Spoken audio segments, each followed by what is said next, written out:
B'divrei Torah. Torah. Amen. So I'm going to start with the opening is actually not about the close. First, they talk about something else. So just this section, who wants to read just this section? Cindy, why don't you read? Is it big enough?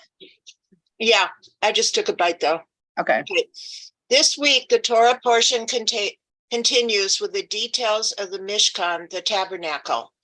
The focus is on the clothing worn by the priests and the high priest, the inaugural rituals and services, which were to be done at the opening of the tabernacle, and details of some of the vessels and offerings in the tabernacle. But first, the very beginning is this other verse that has nothing to do with the clothing, and yet it's very important. So just read that part, Cindy. God commands, you shall command the sons of Israel to use pure olive oil for kindling the light of the lamps. Aaron shall set up this light to burn continuously in the sanctuary. It will serve as a light for God for all generations.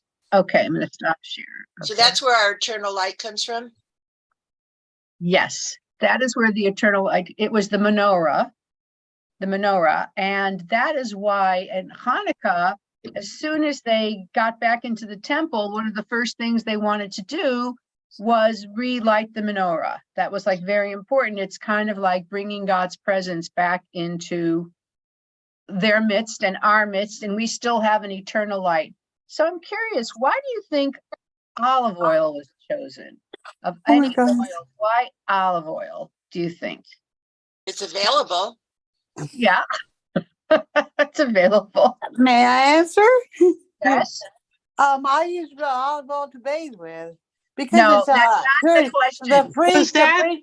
Because the priests were supposed to anoint themselves with oil to stay holy before the Lord as they wrote the Torah. That's not the question. The question I misunderstood you.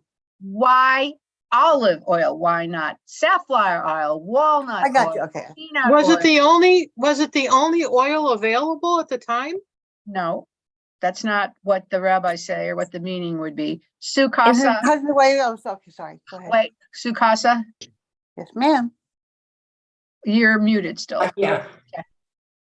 I know olive oil has a burning temperature that's different from other oils. I don't know if but I really have no idea what the answer is. Okay, so it's a spiritual answer, answer.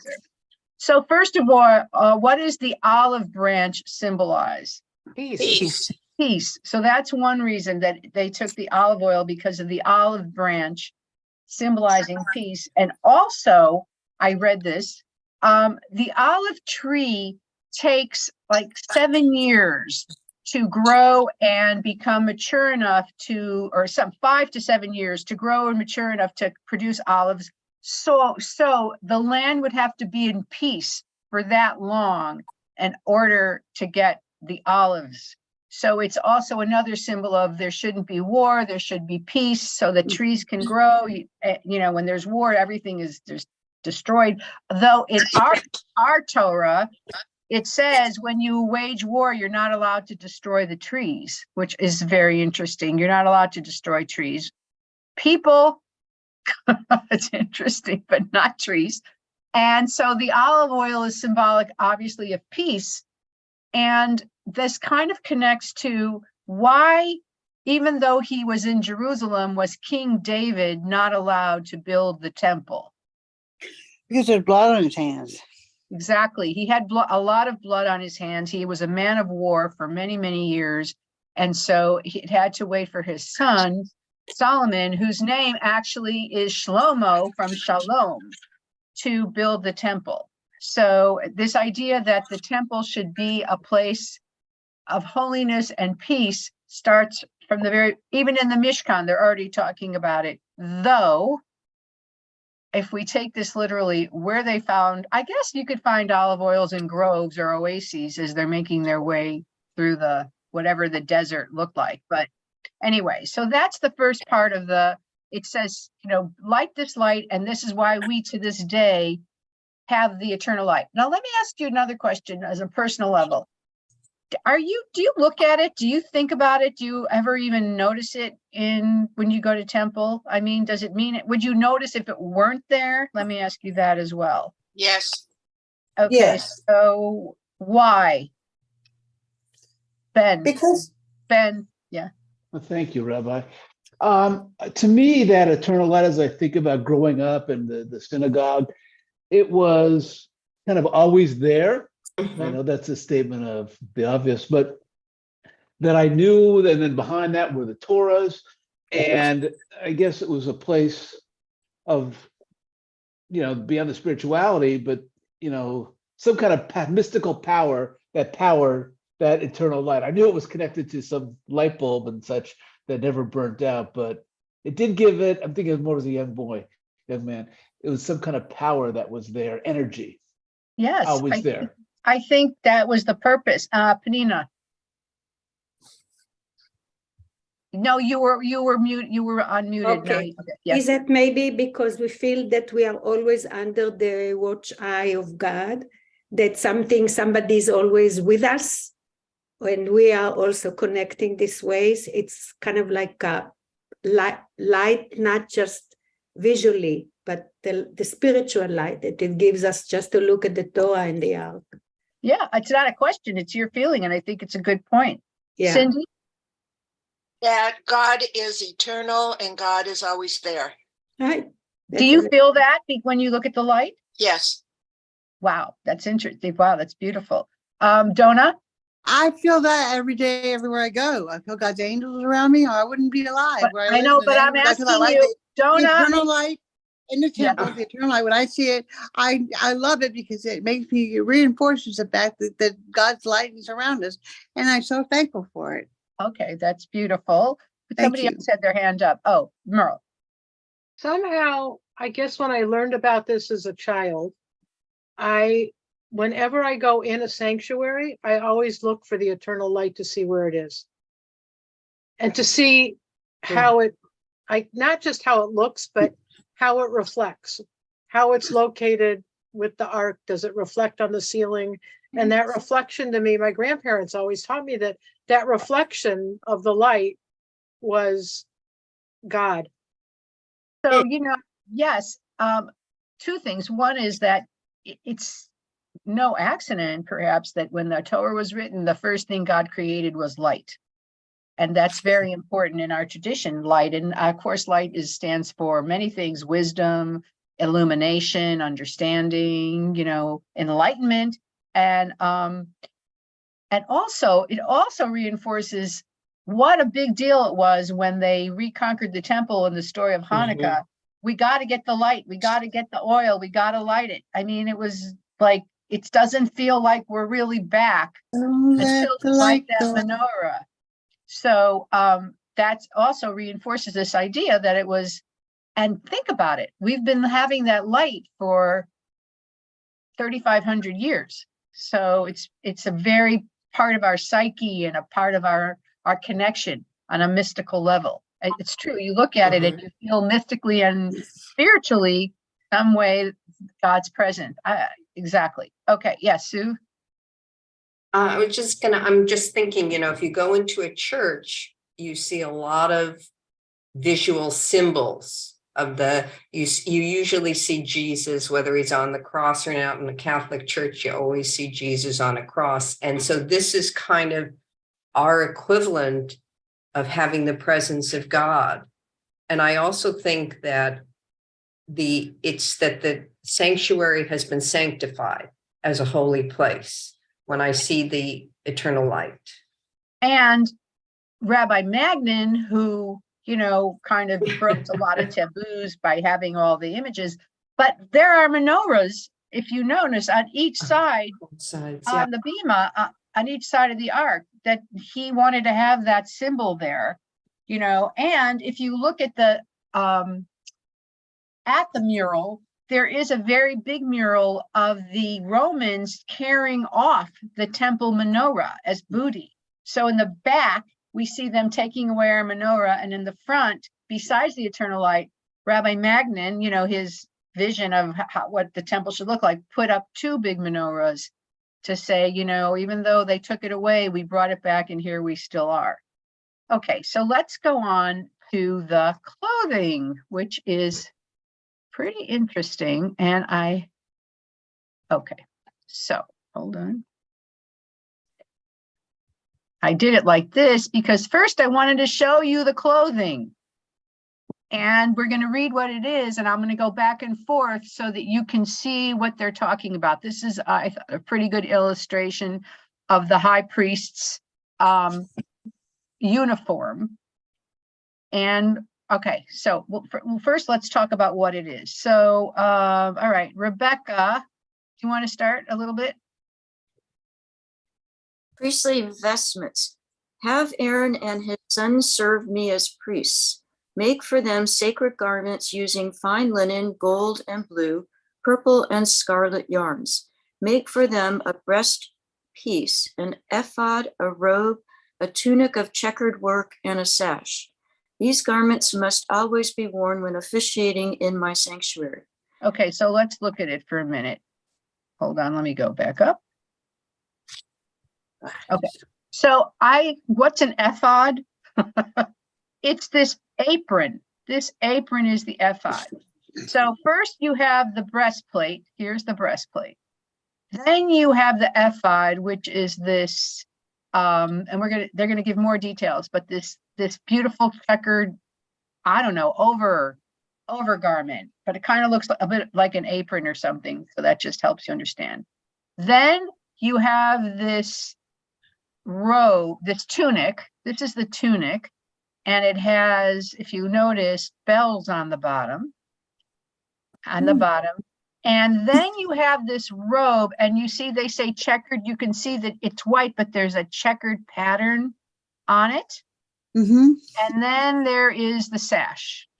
So these are the things that they talked about. They also talk about the headpiece in a minute. So let's just keep going for a minute, and then we can talk about it. How did they get all that in the desert? Yeah. You're not supposed to ask that. Well, also, the rabbis, the Midrash says they took, remember the Egyptians gave them gold and gave them all the stuff, and they took it with them. And Gave them or robbed them? It says gave them. And then, there's other Midrashim that say a lot of them, Egyptians came with them. There's even one that says Pharaoh's daughter joined them. So I don't, I don't know. For sure they wore this in the temple. We know that. Whether they wore it in the desert or maybe this was him saying, do this, and they eventually did it. But, the Torah is written, if you don't believe literally that it was given from Moses, it was written and rewritten over and over, and they added things. But this for sure, that's what they wore when they were in the temple. Okay, Rebecca, a little more. For Aaron's ephod, take 2 lazuli stones and engrave in gold on them the names of the tribes of Israel. Thus Aaron shall carry their names over his heart before God as a remembrance.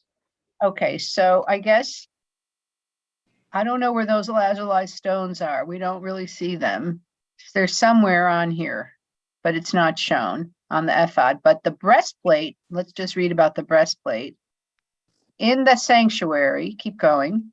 In the sanctuary, Aaron shall wear a pure gold breastplate of judgment with engraved stones representing the tribes of Israel. And you shall place in the breastplate of judgment the Urim and the Thummim. Is that right? And Yeah. they shall be on Aaron's heart when he comes before God. And Aaron shall carry the judgment of the children of Israel on his heart before God always. Okay, so here's the breastplate, and I'm going to stop this. What are the Urim and Thummim? Urim and Thummim. Now, literally, it means light and purity or pureness or something pure. But has any of you ever heard of this before? No. Okay. Yes.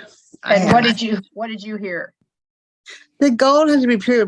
Gold is used with the Ark of the Covenant, and the gold is purified by fire. And that's what the Urim, that's what means. Holiness and purity comes from when you refine gold. The dross comes to the top, and it's removed, and that's why it's such a holy place. That's what Well, that's interesting, but the Urim and the Tumim are not, there's something underneath or inside the breastplate. They're not literally made of something. So I'm just going to jump ahead because I think it's really interesting to see what it is. And then we'll come back to the other stuff because, hold on. Thank you. All right, hold on. So let's go down here. The Urim and the Tumim. Okay. Okay. The breastplate was known as the Choshen HaMishpat, the breastplate of judgment, and on it were 12 precious and semi-precious stones arranged in 4 rows of 3. The Torah states that we know this. Oh, and then it says, that's not all. In addition to the breastplate, there is a mysterious final touch, which students and alumni of Yale will be familiar with, the words Urim and Tumim, often left untranslated, which means light and something perfect or pure. Okay, so now, what is it? They don't know. Okay, so Pnina, yeah? It might be standing for something. It's not that it is. It stands for the priest himself to be the symbol of purity and justice. To me, somebody who didn't know any sin, tam, pure, or Okay, like a newborn, somebody who is totally pure. So yeah, that does so, and that brings us back to the role of the priest, that they were actually also judging people who would come in front of them. Even till today, a lot of people, if they have a problem, like they want a divorce among the real religious people, they would go and talk to the rabbi.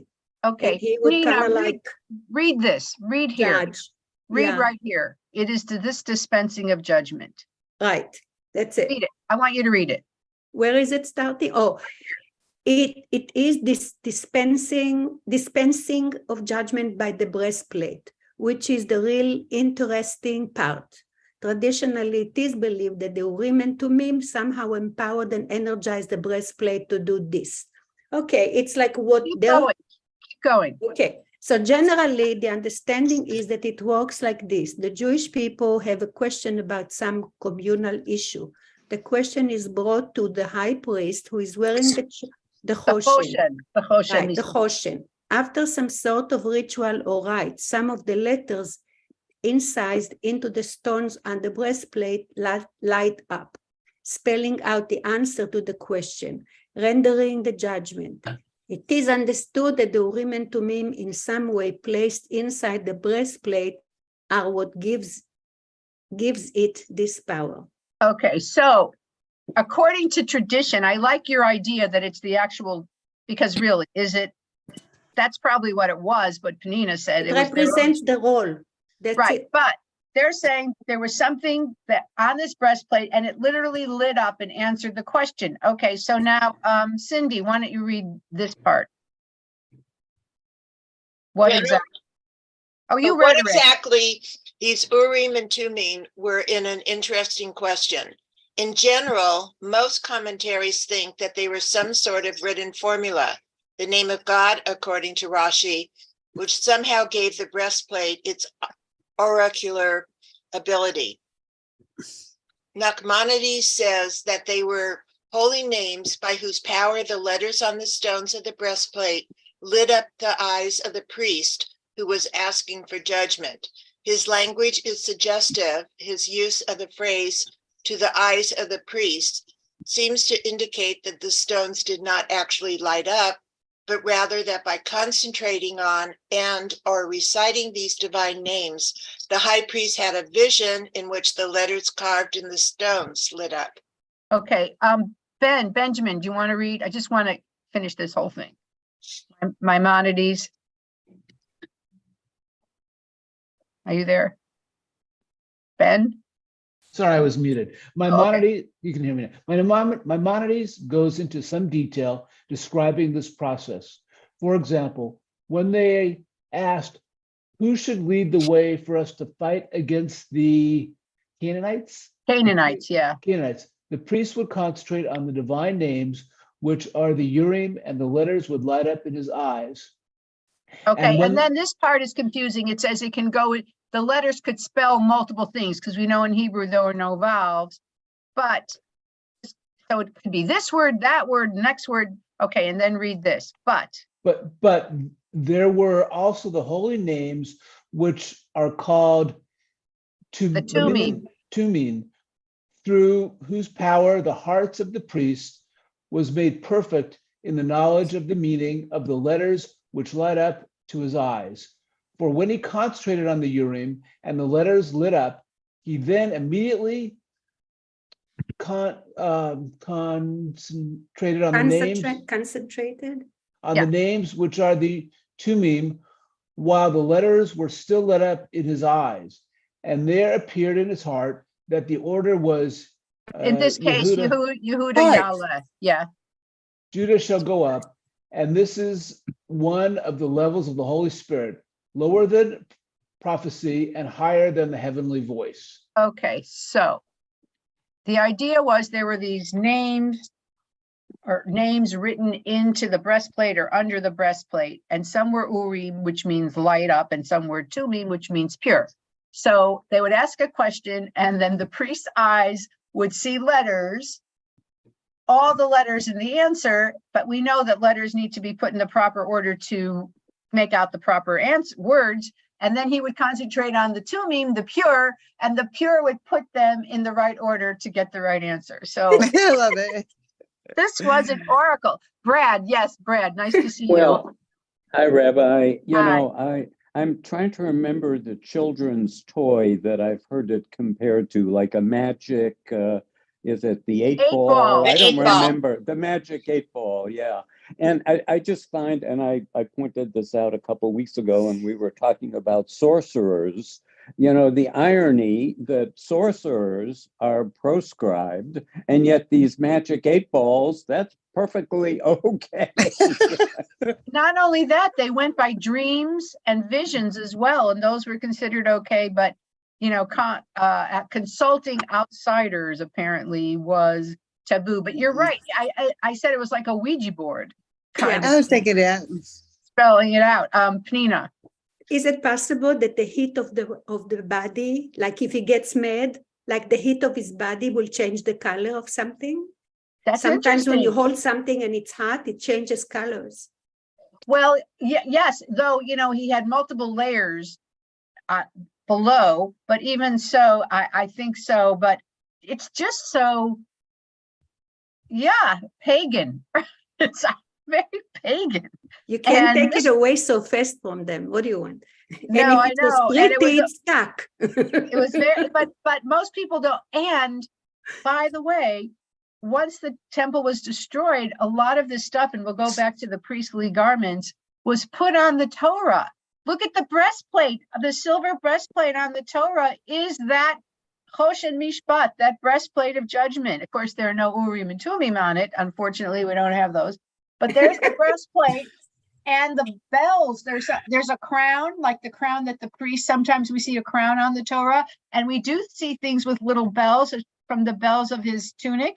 So they took the clothing of the high priest and they ended up putting it on and it's blue. Usually the Torah thing is blue and gold, the Torah cover, and only white on the high holidays, which is when the priest would wear all white going into the Holy of Holies.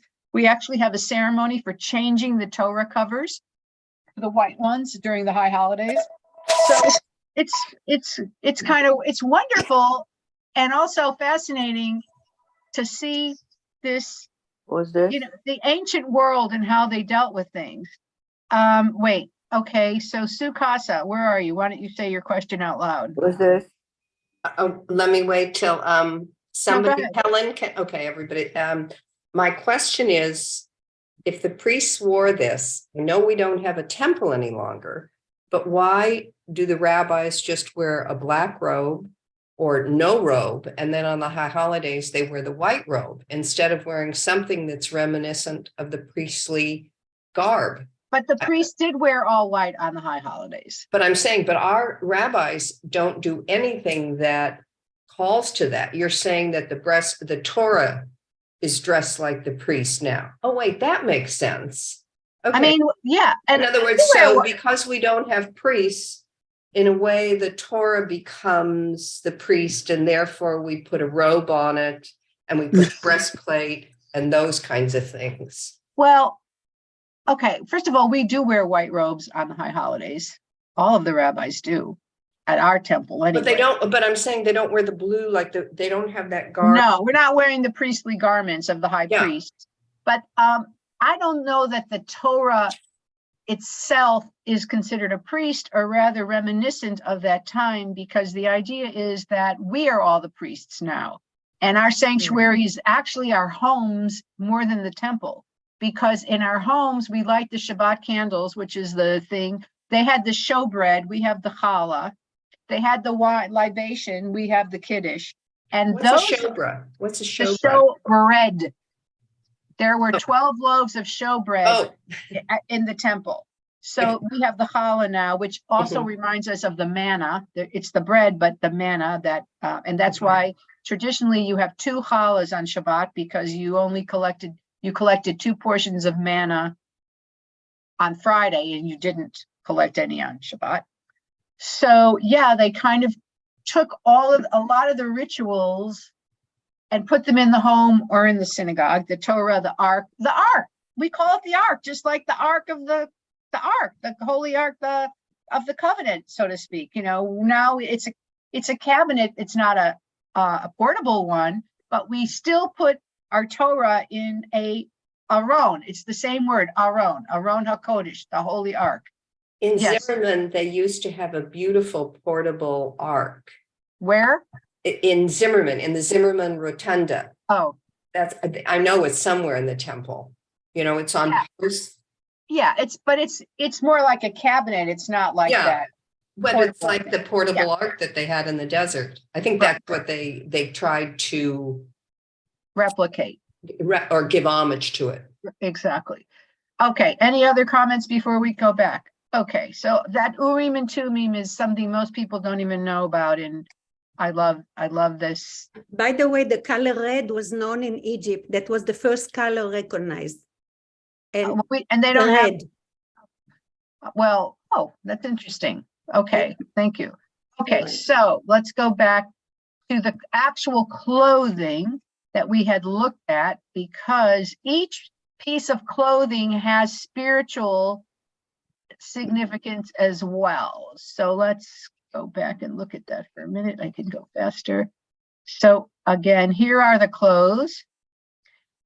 And now we go down to here where it says, oh, it talks about, okay, we had gotten to here, Aaron's robe.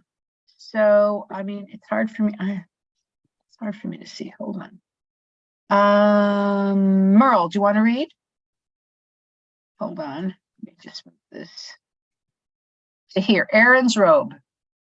Okay, I had to unmute. Aaron's robe for officiating will be pure turquoise wool with bells of gold all around. In this way, the sound of bells can be heard when the high priest comes into the Lord's sanctuary and when he goes out, so that he may not die. So I don't know why he would die. Beats me. Okay. For Aaron's forehead, you shall make a head plate of pure gold inscribed with "Holy to the Lord." Thus Aaron shall bring forgiveness for sins in which sacred offering is offered. Is "Holy to the Lord" supposed to represent the Shema, maybe? No, it's Kadosh. I don't know. Oh, right. Okay, Kadosh. got it. Make tunics, sashes, and turbans of fine embroidered linen for the sons of Aaron to give them dignity and glory. Anoint them and invest them with the full authority to serve me as priests, me being God. Yes. They shall wear only linen when serving me officially. Okay. I have a question. Do you I have think, lots.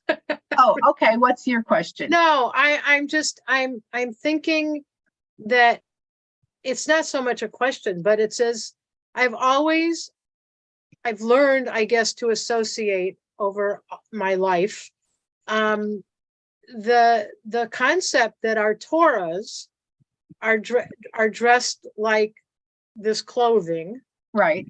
And that, but I remember once at the first synagogue that we belonged to here, and they went to remodel the sanctuary.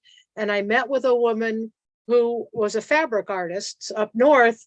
And what the rabbi and the whole committee came up with is they really wanted everything in the sanctuary to look like what was listed in the Torah or listed in this Parshat.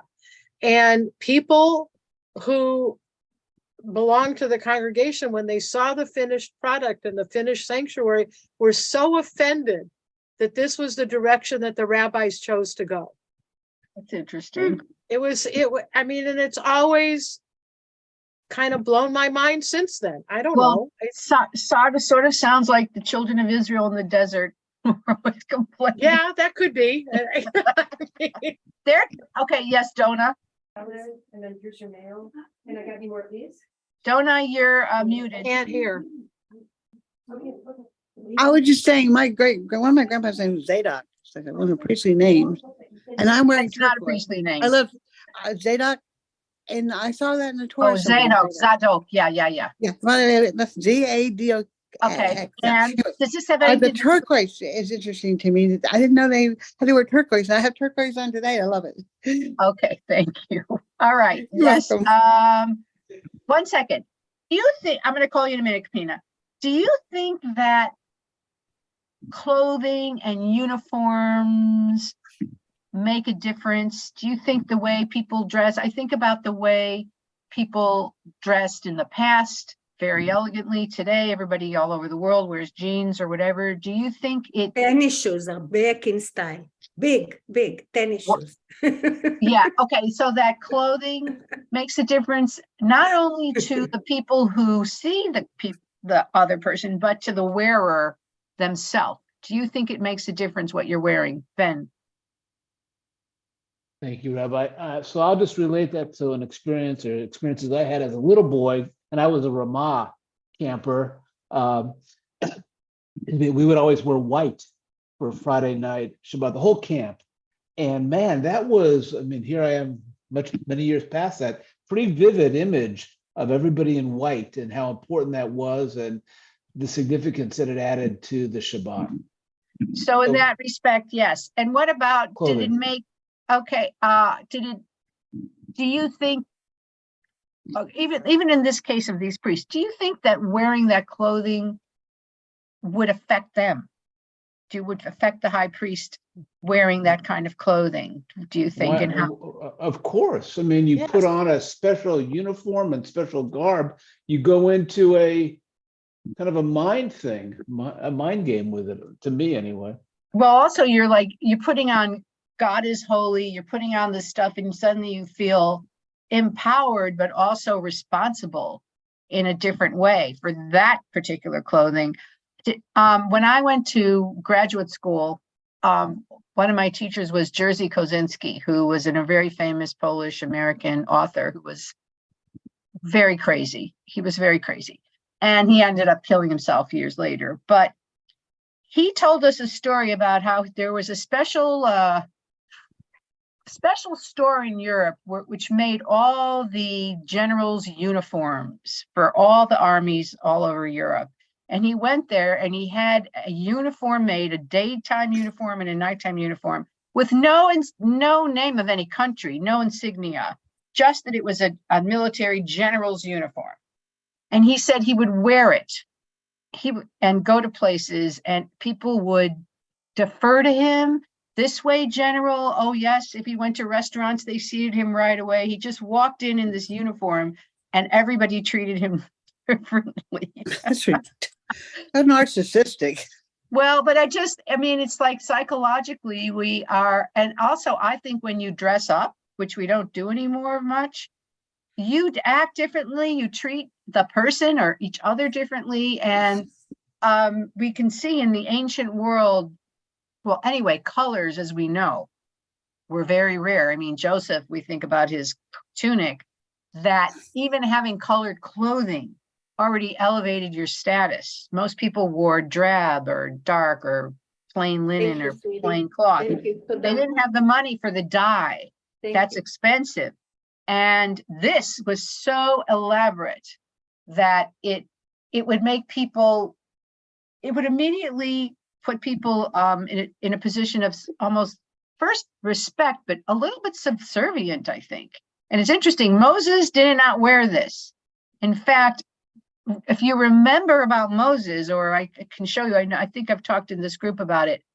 Moses wore a veil, and people didn't even see his face for most of the time. After he came down, it's in the Torah. He came down from Mount Sinai. There was all this light beaming out of him, and he ended up wearing a veil. So he was very covered and very mysterious and very remote, as opposed to Aaron. This is Aaron's clothing, who was really more powerful, maybe, or certainly more present in their lives. And we know when he died, the people grieved for 30 days. He was extremely beloved, and we don't really hear much about Moses. He died. That's the end of the story in the Torah. So Aaron had a lot of status, is what we're realizing. Yes, Penina, did you want to say something? According to Albright, who did a lot of archaeology, considered to be a genius, he says in one of his, in the book from wherever, from Bereshit to Ezra, he says that actually the word Kadosh was a name for one of the idols, Kadesh, Kadesha. Wow. And, yes. And I read a whole bunch of words that we think that are unique. They are not. They were taken from the Egyptian culture. In order to get to the people, how would you say, to their conscious, they had to use stuff that's familiar. If there was a goddess by the name of Kadesha or a god Kadesh, so if they're going to say that Kadosh is being holy, they're associated with something tangible that they can relate to it. That makes total sense. That makes sense. I'm sure it started that way. And the color red, it's all stuff that were taken, they borrow. Like we said many times that the whole thing was a process. Right. You can't take something that's like a new, raw, and all of a sudden throw all those concepts at them and hope that they will understand and get it. So they had to borrow or to use stuff that was familiar. So even the word Kadosh that we think holy, it's the name of a goddess. Well, I mean, you know, in Christianity, I have read that the reason that Jesus's mother Mary became the Virgin Mary, and that they, you know, pray to her and worship her, is because that was a replacement for one of the goddesses in the Roman pantheon. And Makes sense. The Great Mother was such a powerful image that they just made her Mary. And so I'm sure that happened in Judaism as well. Okay, let's look now at the meaning of each piece of clothing. That's actually, okay, so the Talmud now, I'm going to just move this down here. The Talmud understands the priestly vestments to be designed to protect human beings against the sins to which they are prone. So, okay, who has not read? Let's see. I haven't. Okay, go ahead, Donna. I've got a small phone, so bear with me. The Talmud understands the priestly vestments as designed to protect human beings against the sins to which they are prone. Okay, so breastplate of judgment to prevent the miscarriage of justice. The ephod also used to be to decorate idols, which be to protect against idolatry. Of course, the fringed tunic. Yeah, I'm just trying to scroll this over. To use for Joseph's many-colored coat. Excuse me, bear with me. Thank you for your patience. Would protect against bloodshed. Okay, let's stop. Okay, so yes, let's look at them. The breastplate of judgment would be against, let me make it this way. The breastplate of judgment would be against miscarriage of justice. For who? I guess the judges or the priests. I think that's interesting, that one. For anybody. Perhaps. And then the tunic was, the colored ephod was for bloodshed. And what was the other one? The fringe tunic against bloodshed, and the ephod against idolatry, because they actually would interesting what Penina said. They used the same ephod or apron to decorate idols. So now they put it on the priest. So they recognize it. And then they said, oh, this is to protect you against the very thing that it used to be used for. That's amazing. I like The that. robe against unchastity, and the headdress against arrogant thoughts. Also, though, I read that underneath this robe, they also had pants, like linen white pants. They weren't just naked under there. And that was another layer against to keep chastity. So every single like thing it. you wore, and this was, okay, so this was all significant. And people would know this when they came out. They would all have this lever. Okay, now, this is interesting. This whole ritual of sanctifying the priests. And I remember reading this in rabbinical school and thinking, this is so odd. This is so crazy. I don't know. So who hasn't, but now I read a little more about who hasn't read. Kimberly, you want to read? Okay. Since nobody volunteers, I have to call on you. Here is how to sanctify Aaron. Okay. Here is how to sanctify Aaron and his sons as priests. God continues. First, prepare a young bull and 2 rams without blemish, and some matzah bread and matzah cakes kneaded with oil. Have Aaron and his sons bathe, then dress in their holy garments. Place the anointing oil upon Aaron's head. Then Aaron and his sons will bring the bull and the basket with the matzah bread to the front of the tent of appointed meeting. They shall hold the bull as it is slaughtered before God. Take some of the bull's blood and with your finger place blood on the elevated corners of the altar and its base. Parts of the bull will burn at the altar, while other parts shall burn in a fire outside the camp. This is an offering that clears sin. Okay, now this part is really weird. Go ahead. Slaughter a ram and take some of its blood and put it on the ridge of Aaron's right ear, and on the ridges of his sons' ears, and on the thumbs of their right hands, and on the big toes of their right feet, and dash the rest of the blood against every side of the altar round about. Okay, so you take blood, and you put it on their ear, their thumb, and their toe. Why? What? I remember reading this and going like, what? What is this? Now I actually found some explanation, but I thought it was anybody have any sense of what that could be about? It's very esoteric looking. Any ideas about What it? was the question, Rabbi? I'm sorry, I was making coffee. Why did they put blood on their ear, on their thumb, and on their toe? And Is the Indians, when they go to war, didn't they put like lines and They did put lines on their face, you but see? this So is I not think war it's paint. just a matter of maybe It's not war part paint. of the culture of some nation that they adopted. Okay, could be. Any other ideas? Those are kind of the fringes of our bodies, the sticking out, the ears kind of stick out, and your finger, they're the furthest out points. Maybe that's where some kind of connection with things that are beyond our bodies can come in to our bodies. Does that make Okay. any sense at all, Rabbi? Yeah, I mean, it all makes sense. Now I'll tell you what the rabbis say. Hold on about it. They say here, hold on, share. I'm just going to go down to discussion. The Midrash understands the anointment of the ear, thumb, and big toes as a teaching that a Kohen, which is a high priest, must listen to the people, act on their behalf, and go forth among them. So that it's very meaningful that you're going to listen, you're going to act with your hand, and you're not going to be removed from them. You're going to actually go forth among them. So these rituals are so the rituals are on the priest in front of the people. So who do you think they're for? Or, they're for probably both of them. The people to see it and the priest to remember it and to have this blood on them. But I think it's like a blood commitment in a way to the people, that they're going to be their priests and they're going to be working on their behalf. And that's why it's done in public. And they anoint them, and then okay, so this whole idea of, I don't even know the answer, I'm but thinking yeah, maybe, you know how they brought sacrifices to God? right.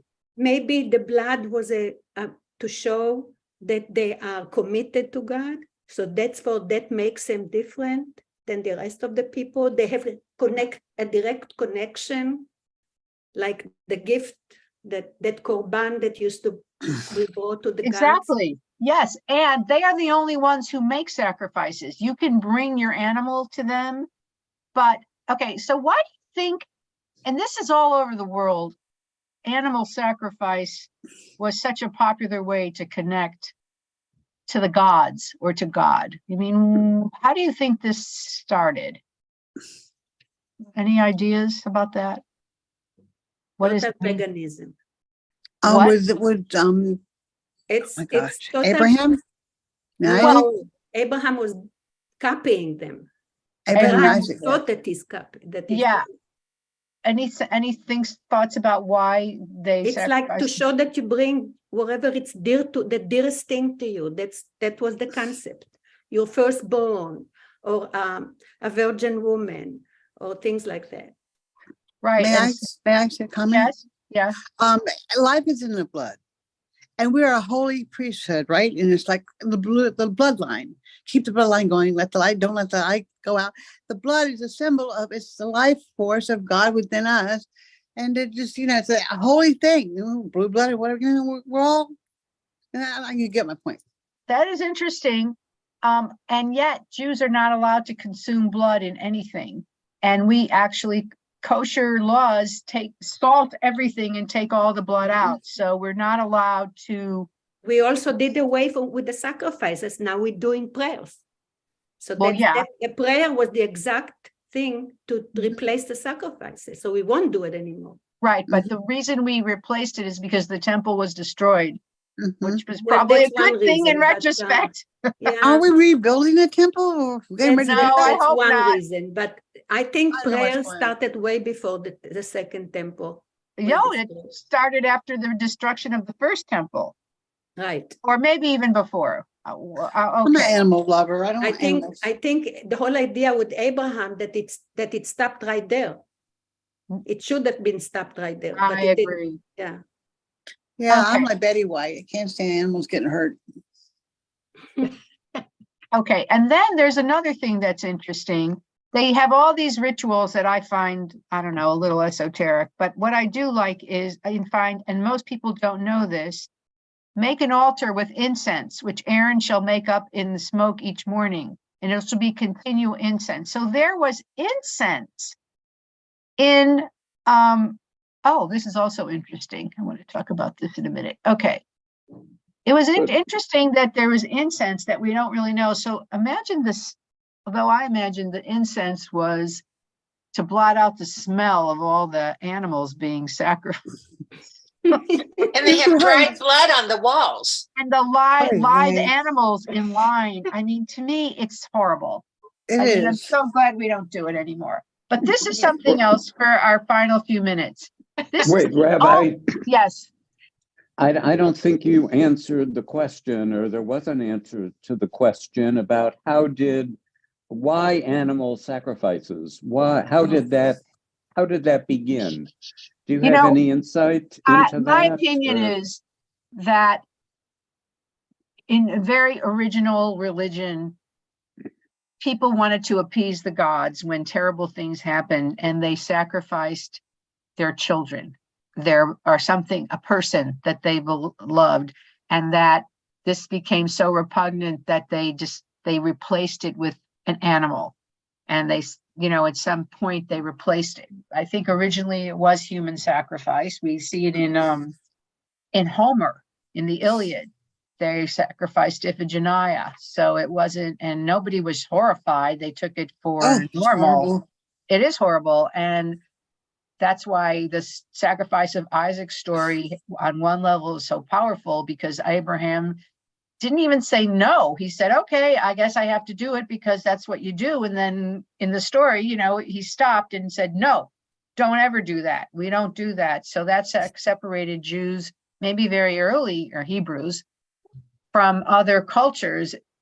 Though, if you look at the Book of Kings, it came back from time to time. This worship of the god Moloch was a god that required human sacrifice, and apparently at sometimes the Israelites were worshiping him, maybe in terrible times or whatever. But I know that was always trying to be stamped out, but it came and went.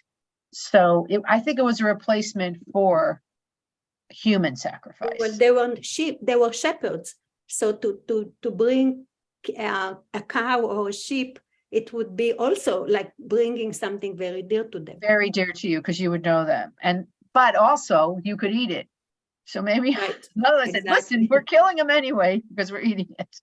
Well, give some of that to God, because actually in most sacrifices, some of the meat was burned up. Some of the meat was eaten by the priests and the Levites, and some of the meat was eaten by the person who offered the food. And in fact, eating as a family, that was one of the rare times that Israelites ate meats. They did not eat meat as a general rule, but when you gave a sacrifice, you would sit and have this delicious cooked meat. So that was a rare thing. And it's mentioned like in the book of Samuel about Hannah and who was Samuel's mother, and her husband Elkanah and the wife, how they went and then he gave her a double portion, which was like a big deal because he preferred Hannah. So he gave her extra meat. So eating was rare. That's what I think. And also, interestingly, this chapter is the only one, Parshat, in the whole Torah that doesn't, once we start talking about Moses since his birth, that he's not mentioned. He's not mentioned in this at all. So why do you think? What would that reason be? Do you have any insight into that? This is something the rabbis discussed. Why was not Moses mentioned in this Parsha at all? Maybe he didn't like it. He didn't like this new role of bringing back all this business the way it was in Egypt. Or wherever it is that he saw it maybe in the desert. But he didn't write this. It was written after him. So somebody else wrote that. Okay, well, know that there is no early and no late in the Torah. They can take portions and put them in certain places. That doesn't mean that it happened exactly right there. Okay. Well, Moses was not a priest. Right. Oh, so you think it's just not about him? Well, yeah.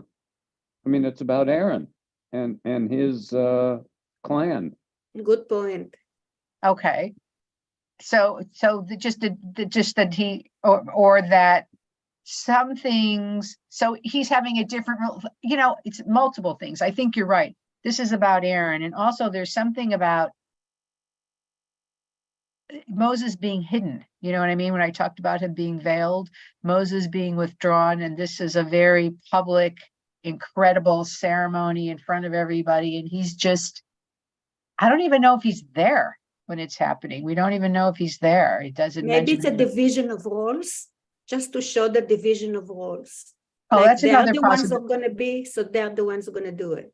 So he's not, doesn't want to take away from their exactly from his own, from everybody had a role there, right? Right. Any other ideas about why he would not be mentioned? Maybe because he was very spiritual. Okay, Helen, thank you. And so what? He didn't want to be part of this, you think? No, he did not. That wasn't his role in the Exodus from Egypt. Okay, that's interesting. Also, this is just, my thinking about Moses. He has been interceding with God for these people. When they complained, immediately after they crossed the Red Sea, they complained. They complained, they didn't have meat. They complained, they didn't have water. And now it's Aaron who's going to be sort of interceding for them. And maybe he's saying, thank God you do it. I'm done. So, even though he wasn't done, but it's like, I'm somebody to share the burden because I've been doing this for a long time already. And the other thing also is, as we know, Moses was not an articulate speaker, and Aaron was. And Aaron's going to be the one actually making the prayers and interceding for God. Yeah, Penina. I think also Moses has the role of a strategic planner, because look at it. It chose the middle of the month to leave when it was, the moon was full, there was light. The same time, the tide was up. The tide was up, the water spreads larger. His role was to save them, first of all, from the Egyptian. So that's why they took the water, because the chariots couldn't get there. They got sunk right there. Why is he not mentioned here? Because this is the part where the priests are being now. This is what Brad said. He was the part that took him out. He was like at that point, he was like a good strategic general. First of all, you have to get rid of the people who's going to run after them. Right. So I know. I understand they took all away that today Saudi Arabia is. You know that? This is where they went, through the water. Because if they would take another way, the Pharaoh and his chariots will kill them or take them back. Right. So first of all, they knew that the chariots are going to I sink. know, but this That's is the not way the point right now. I understand. Strategic. The other one is faith. He also, you know, had other. With the Ten Commandments, but that came later, right? No, Can it's I say, after this. may I say Shabbat What's- Shalom? I have to go. Bye, Donut. Shabbat Shalom. See you Pearl. tonight. I think that Moses just wanted to be protected from the abuse that he was getting from all these people. And Aaron became his mouthpiece. Or God understood that it's too much of Right. a burden for one being. And, you know, Miriam Right. also had a role as well. So it's Exactly. finally, you know, dividing it. So, all right. Well, it was very interesting. And This was great. Thank you. Very interesting. yeah, Thank you Shabbat very What a shalom, wonderful everyone. class. Thank you. Shalom. Love you. Thank you so much. Thank you. you. See you Yes, tonight. Thank you, it is a Rabbi. wonderful class. Thank you the very best. much. Wonderful. Thank Pray you. for safety wherever I Shabbat go. shalom. Thank you. Shabbat shalom. Shabbat Shalom. Shabbat Shalom.